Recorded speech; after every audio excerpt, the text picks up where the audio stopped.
De Don Colomba Marion, le Christ vit de l'âme, suite, chapitre 5, l'Église, corps mystique du Christ.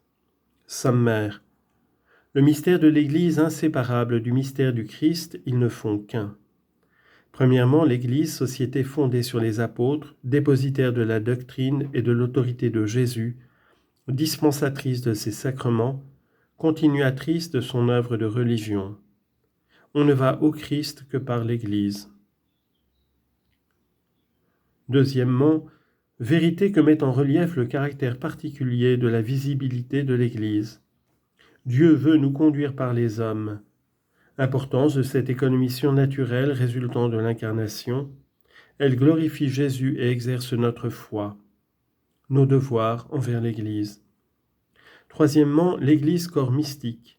Le Christ en est la tête parce qu'il a toute primauté. Profondeur de cette union, nous sommes le Christ, tous un dans le Christ. Demeurer unis à Jésus et entre nous par la charité. Dans les précédents entretiens, j'ai tâché de vous montrer comment notre Seigneur est tout pour nous. Il a été choisi par son Père pour être, dans son état de Fils de Dieu et dans ses vertus, le modèle unique de notre sainteté. Il a mérité pour nous, par sa vie, sa passion et sa mort, d'être établi pour toujours le dispensateur universel de toute grâce. C'est de lui que toute grâce dérive, que toute vie divine découle en nos âmes. Saint Paul nous dit que Dieu a mis toutes choses sous les pieds du Christ et il l'a donné pour chef à toute l'Église qui est son corps et sa consommation. Omnia subdiecit sub pedibus eius Christi et ipsum dedit caput supra omnem ecclesiam, quae est corpus ipsius et plenitudo eius.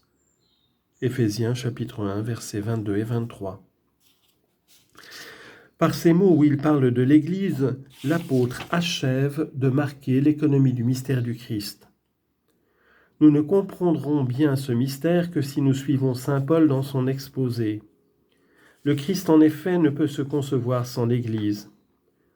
Au fond de toute sa vie, de tous ses actes, Jésus a en vue la gloire de son Père, mais le chef-d'œuvre par lequel il doit procurer cette gloire, c'est l'Église.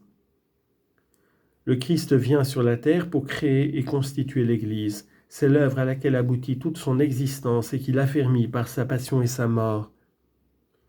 L'amour de son Père a conduit le Christ Jésus sur la montagne du Calvaire, mais c'était pour y former l'Église et faire d'elle, en la purifiant par amour dans son sang divin, une épouse sans tache et immaculée. Dilexit ecclesiam et se ipsum tradidit pro ea ut illam sanctificaret. Éphésiens chapitre 5, versets 25 à 26. C'est ce que nous dit saint Paul. Voyons donc ce qu'est pour le grand apôtre cette Église dont le nom revient si souvent sous sa plume qu'il est inséparable de celui du Christ. Nous pouvons considérer l'Église de deux façons, comme société visible, hiérarchique, fondée par le Christ pour continuer ici-bas sa mission sanctificatrice. Cet organisme visible est animé par l'Esprit Saint. Ainsi considérée, l'Église peut être dite le corps mystique du Christ. Nous pouvons considérer aussi l'âme de l'Église, c'est-à-dire le Saint-Esprit dans son union avec les âmes, par la grâce et la charité.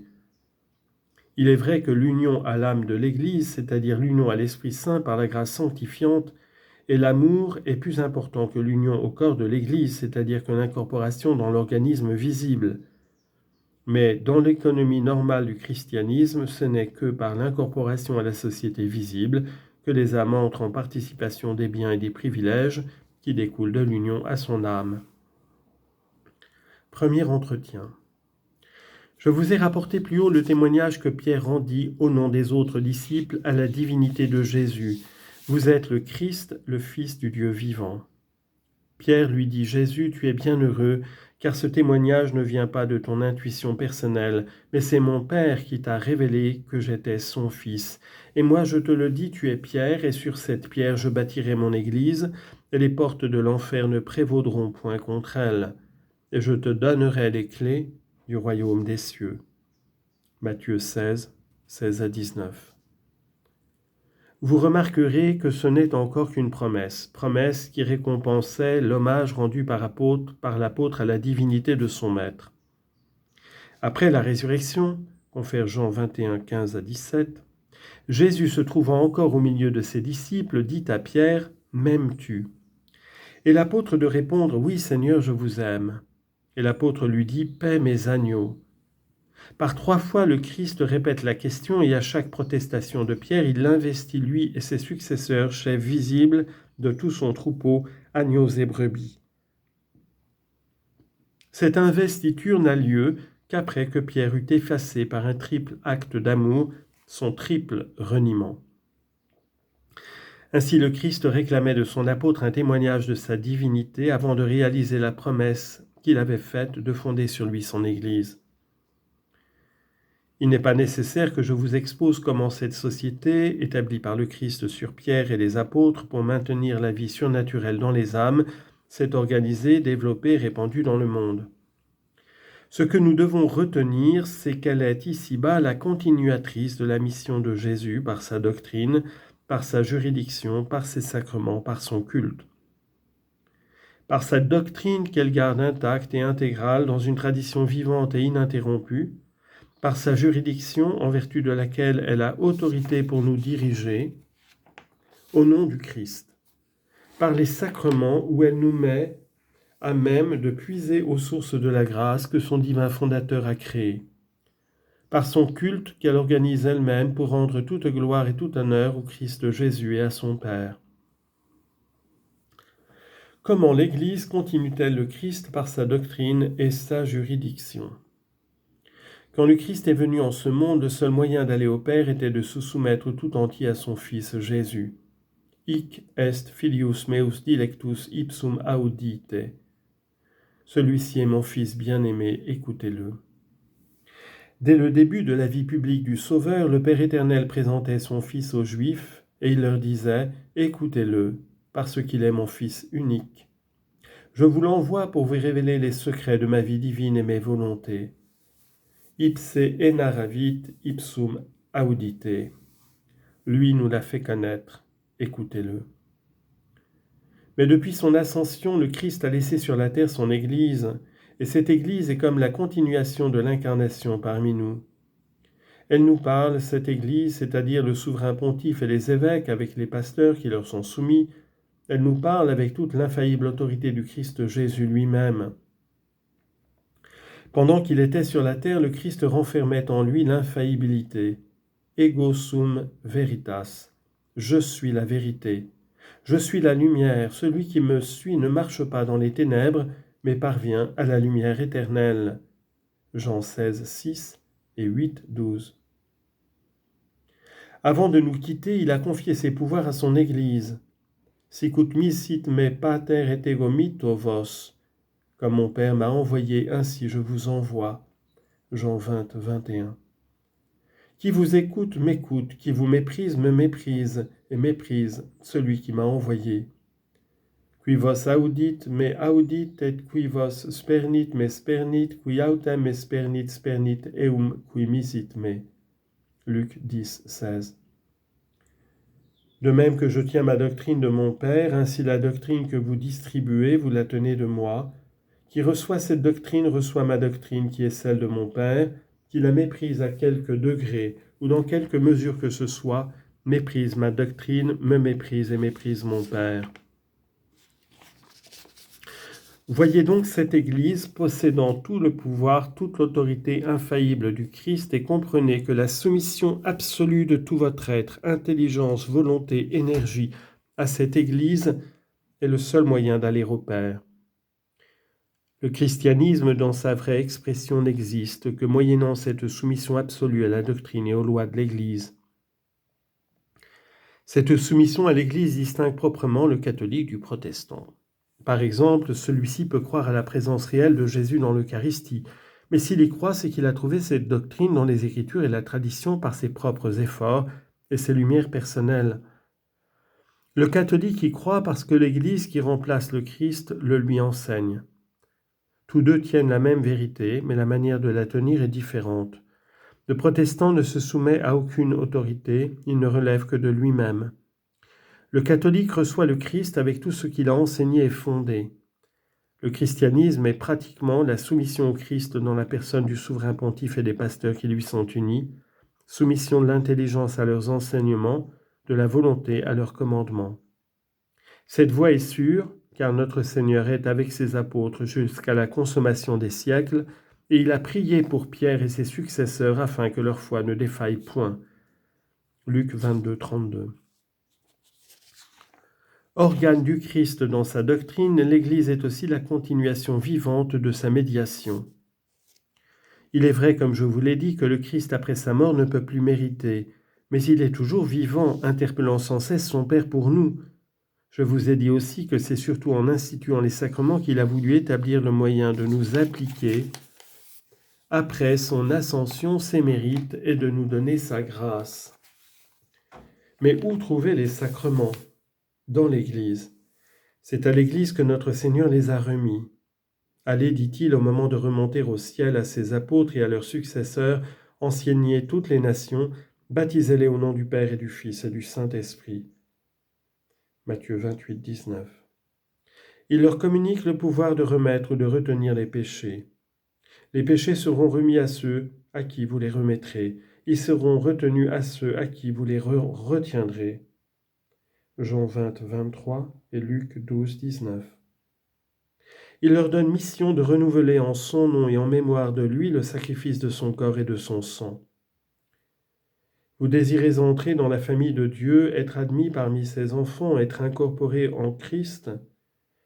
Adressez-vous à l'Église, c'est son baptême et non un autre qui est la porte par où il faut passer.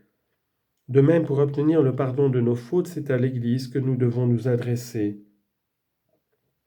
On lit en note, sauf bien entendu le cas d'impossibilité matérielle. En ce dernier cas, la contrition parfaite suffit. Nous parlons de la règle et non des exceptions, si nombreuses qu'elles puissent être. Du reste, la contrition parfaite comprend au moins implicitement la résolution et le désir de s'adresser à l'Église. Fin de note. Si nous voulons recevoir la nourriture de nos âmes, nous devons l'attendre des ministres qui ont reçu par le sacrement de l'ordre les pouvoirs sacrés de nous dispenser le pain de vie, et l'union entre baptisés de l'homme et de la femme que l'Église n'a pas consacrée par sa bénédiction est coupable. Ainsi donc, les moyens officiels établis par Jésus, les sources de grâce qu'il a fait jaillir pour nous, c'est l'Église qui en a la garde. C'est chez elle que nous les trouvons parce que c'est à elle que le Christ les a remis. Notre Seigneur a enfin confié aux mains de son Église la mission de continuer ici-bas son œuvre de religion. Sur la terre, le Christ Jésus offrait un cantique parfait de louange à son Père. Son âme contemplait sans cesse les perfections divines, et de cette contemplation naissait en elle une adoration et une louange incessante à la gloire du Père. Par son incarnation, le Christ associe en principe l'humanité entière à l'œuvre de cette louange. Quand il nous quitte, il remet à son Église le soin de perpétuer en son nom cette louange qui revient à son Père. Autour du sacrifice de la messe, centre de toute notre religion, l'Église organise le culte public qu'elle seule a le droit d'offrir au nom du Christ, son époux. Elle établit tout un ensemble de prières, de formules, de cantiques qui enchâssent son sacrifice. Tout le long de l'année, elle distribue la célébration des mystères de son époux divin, en sorte que ses enfants puissent chaque année revivre ces mystères en rendant grâce au Christ Jésus et à son Père, et y puiser la vie divine que ces mystères, vécus d'abord par Jésus, nous ont mérités.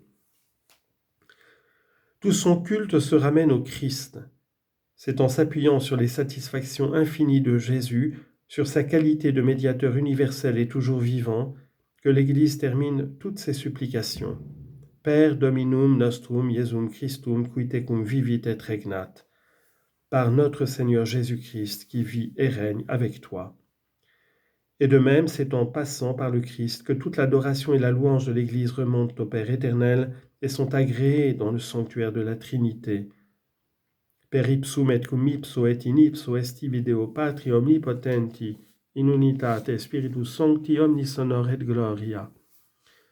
Par lui, avec lui et en lui, à toi, Dieu le Père Tout-Puissant, dans l'unité du Saint-Esprit, tout honneur et toute gloire. Telle est donc la manière dont l'Église fondée par Jésus continue ici-bas son œuvre divine.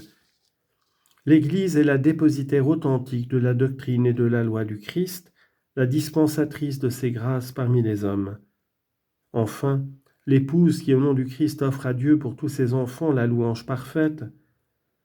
Et ainsi l'Église est tellement unie au Christ, elle possède tellement l'abondance de ses richesses qu'on peut dire qu'elle est le Christ vivant à travers les siècles.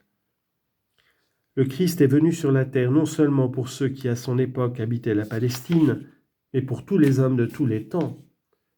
Quand il a privé les hommes de sa présence sensible, il leur a donné l'Église avec sa doctrine, sa juridiction, ses sacrements, son culte, comme un autre lui-même. C'est dans l'Église que nous trouverons le Christ.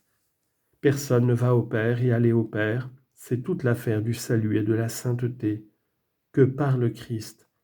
Nemo venit ad patrem nisi per me. Nul ne vient au Père que par moi. Jean 14, 6. Mais retenez bien cette vérité non moins capitale, personne ne va au Christ que par l'Église. Nous n'appartenons au Christ que si nous appartenons de fait ou de désir à l'Église. Nous ne vivons de la vie du Christ que dans l'unité de l'Église.